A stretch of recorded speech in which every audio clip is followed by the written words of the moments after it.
So this quality improvement project is about improving the experience of international medical graduate doctors that arrive in the UK and join the Trust.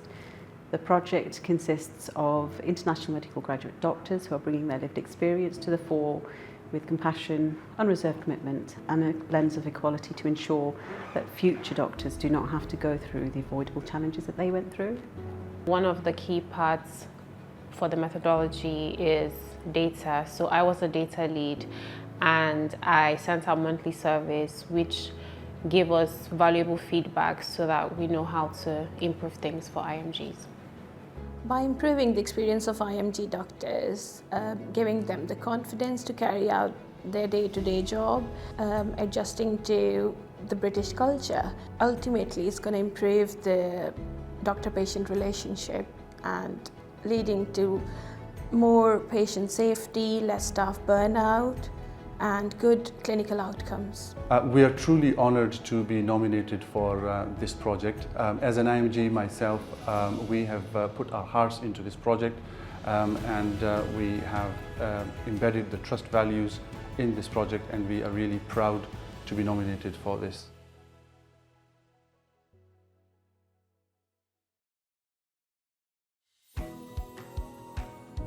So I work as a neuropsychiatrist within the Trust at the Barbary, and that looks after people between neurology and psychiatry, often people with brain problems who have changes in their mental state and behaviour. But at the moment, I predominantly look after people with Huntington's disease, which is an inherited genetic condition which presents predominantly with changes in the way people think and the way people act. Well, I've been nominated for the Quality Improvement Research and Innovation Award, I think primarily for the research bit, because our research into Huntington's disease is on the cutting edge of what's happening in the world. We know now that we can use treatments that actually will do what we want them to do, and we're just in the process of refining those. So before long, those treatments will be effectively on the market, and I hope available to my patients. So that's a big plus for the patients.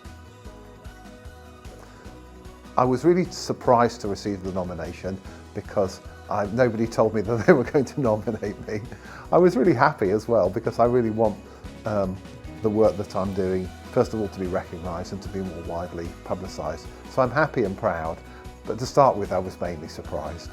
I'd like to say thank you so much to the person who's nominated me, because it feels nice to be nominated, but it also means that the person who nominated me had me in mind and values what I do. So yeah, I'd just like to say thanks a lot for that. I appreciate it.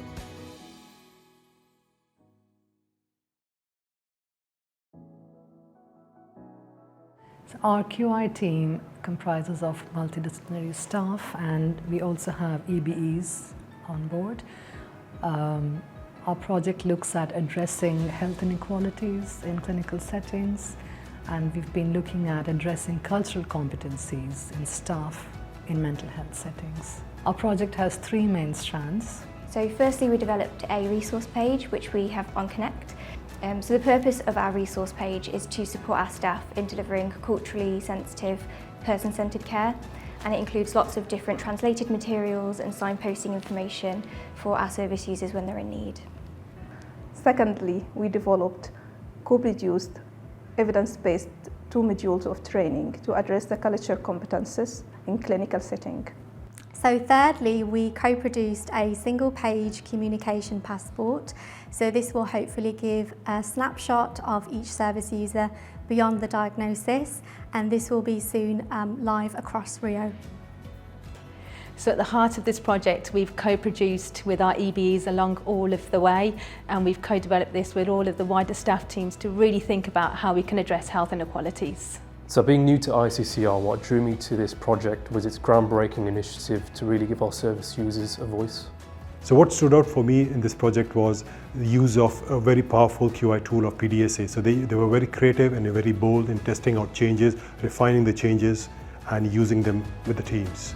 Thank you for the nomination.